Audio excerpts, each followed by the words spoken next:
Bem-vindos ao Entre Versos e Fofocas, o seu podcast literário onde discutimos os clássicos da literatura brasileira com muito humor e reflexão.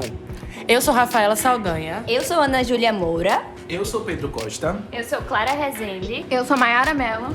E eu sou Felipe Góes. No episódio de hoje, Entre Paixão e Desconfiança, vamos continuar a discussão sobre Dom Casmurro, de Machado de Assis. Mais precisamente sobre o terceiro capítulo, onde a história começa a tomar forma e aí vocês vão começar a entender o sentido do nome do nosso episódio. Então vamos começar logo com isso? Por favor. Bentinho realiza então o seu maior anseio e entra na faculdade de Direito, onde fica dos 18 aos 22 anos em São Paulo. Quando volta à sua cidade natal, percebe as mudanças que ocorreram durante o tempo em que estava fora. Então, acontece um encontro entre Escobar, o melhor amigo de Bentinho, e sua mulher Capitu. E o casamento, o esperado casamento entre Capitu e Bentinho, a realização do desejo de uma vida inteira. Aê! Babado mesmo! Mas depois de 2 anos de casamento, a espera pelo primeiro filho já estava ficando angustiante. Lembrando que durante o livro, Bentinho sempre enfatiza Escobar e sua vida. Por exemplo, Escobar também já estava casado e tinha Capitu e seu primeiro filho. Desde que conheceu Capitu, criaram uma amizade. E aquele escândalo que ele traiu a esposa Sasha? Sasha! E outra coisa. Tem problema não, hein? Corrida. Vai, gente, silêncio. E aquele escândalo que ele traiu a esposa Sancha, mas nunca foi confirmado? Deixa quieto. Berro. Mas voltando ao ponto, Escobar e seus ciúmes seguem vivos na história.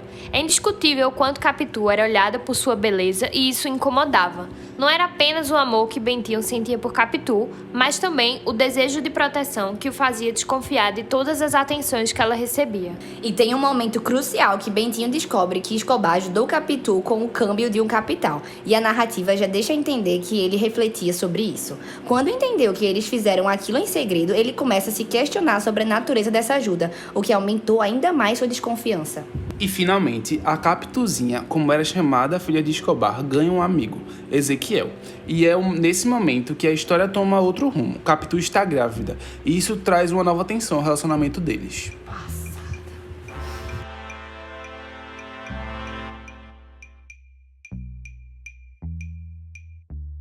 Após tanto moído, tanta coisa acontecendo, o filho de Bentinho e Capitu finalmente nasce.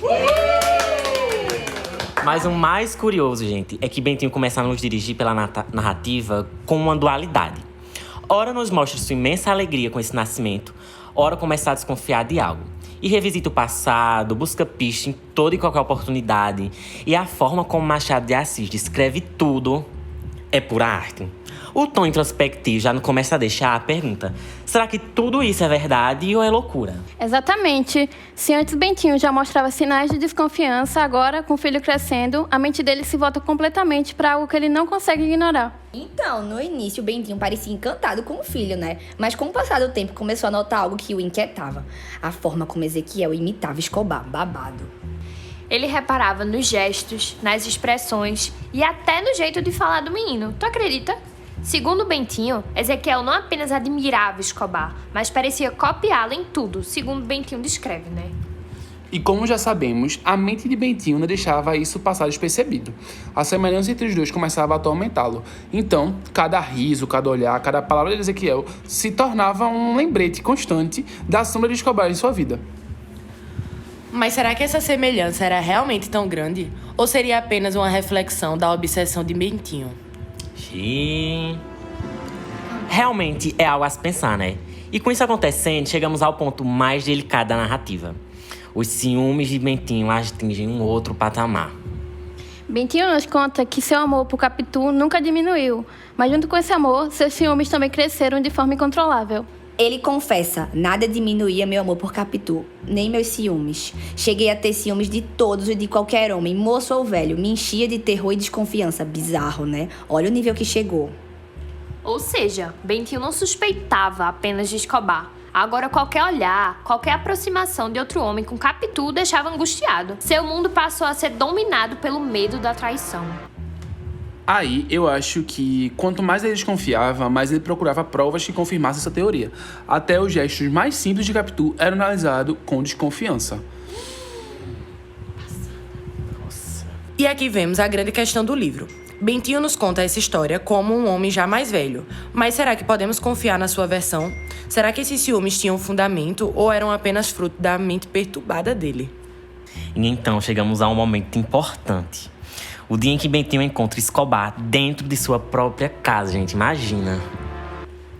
Engraçado que Bentinho nunca nos deu muitos detalhes sobre essa visita, mas a simples presença de Escobar em sua casa já era o suficiente para deixar sua mente quieta. Acho que ele surtava dentro da sua própria mente com perguntas como o que eles conversavam, o que realmente aconteceu nesse encontro. Machado de Assis não nos entrega essas respostas de forma clara, mas a forma como Bentinho narra essa passagem nos faz entender o quanto isso o afetou, né? Esse encontro para Bentinho pode ter sido a faísca final para que sua paranoia se consolidasse. O sentimento de traição, que antes era uma dúvida, começa a tornar forma em sua cabeça. Sim, e a partir daí sua relação com Capitu foi só ladeira abaixo, viu, né? Bentinho começava a se distanciar, a suspeita se torna insuportável e a tragédia de sua história começa a se desenhar. E essa é a grande ironia de Dom Casmurro, né? Uma história que poderia ter sido sobre amor e felicidade se transformou em uma narrativa sobre dúvida e obsessão.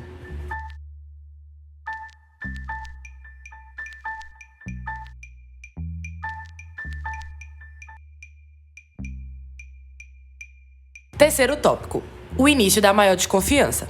Já ouviram falar naquela frase, quem procura acha? Então, Bentinho começa a observar cada vez mais os comportamentos do filho, seu jeito de imitar Escobar e como aquilo estava cada vez mais se tornando um problema para ele.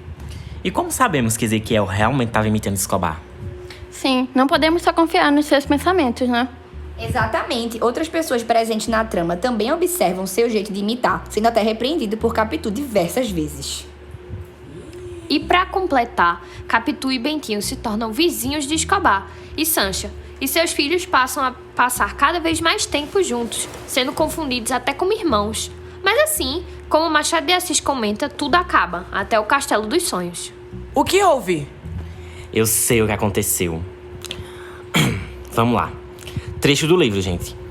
Um domingo normal, no quintal dos fundos.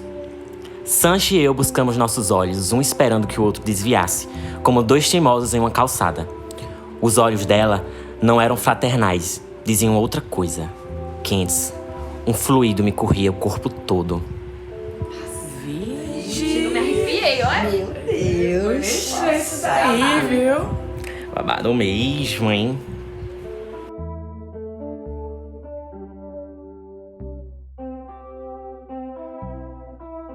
Quarto tópico: morte de Escobar. Todo mundo sabe que o destino pode pregar peças inesperadas, e no caso de Escobar, sua história teve um fim trágico, um acontecimento que mudou tudo na sua vida, tanto na sua quanto de Bentinho e de Capitu. Mas como aconteceu? Como foi que Escobar morreu? Como assim?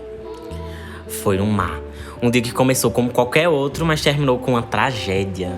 Sim, Escobar sempre foi um homem confiante, mas subestimou a força das ondas. Era um bom nadador, mas naquele dia... O mar estava agitado. Escobar se jogou na água como sempre fazia, mas nesse dia ele não voltou.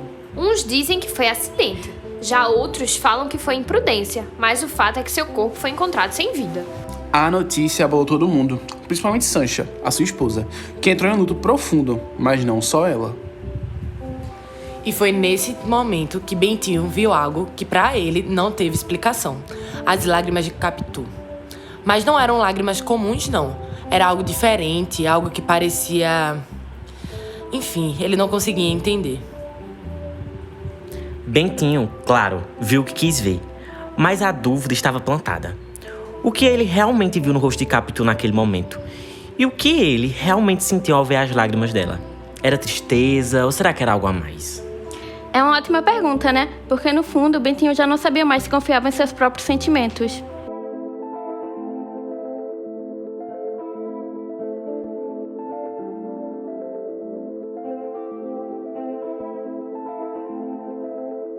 Vamos começar o último tópico antes do encerramento, o crescimento de Ezequiel e afastamento de Bentinho. Vou começar falando um trecho do livro para vocês entenderem melhor. Eu o vejo crescer, vejo nele os traços que um dia admirei. Mas são os traços dele mesmo ou de outro? Ah, Capitu, teus olhos de ressaca, tua sombra ainda está entre nós. Bentinho, agora mais velho, observa o crescimento de seu filho Ezequiel. Mas entre os dois há um abismo de dúvidas, de mágoas não ditas. Vamos ouvi-los. Ezequiel, um jovem cheio de vida e curiosidade, busca o afeto do pai, mas Bentinho, preso às próprias suspeitas, recua e se afasta, como se cada sorriso do filho fosse um lembrete de uma traição que ele jamais pode provar. De certa forma, Ezequiel ele era somente uma criança, né? Só queria a atenção do pai. Pior, Ezequiel queria apenas a atenção do pai. Mas Bentinho via mais do que um filho. Ele via, um fantasma. Bentinho até tenta esconder isso de si mesmo. Ele se pergunta, será que eu sou injusto? Será que minha culpa é essa frieza? Mas o que eu posso fazer se meu coração não acredita? Se meus olhos me traem? E assim, um pai e filho se tornam estranhos sobre o mesmo teto. Ezequiel cresce e Bentinho se fecha. A dúvida, essa sim, cresce mais do que ambos. E assim foi que nasceu Dom Casmurro.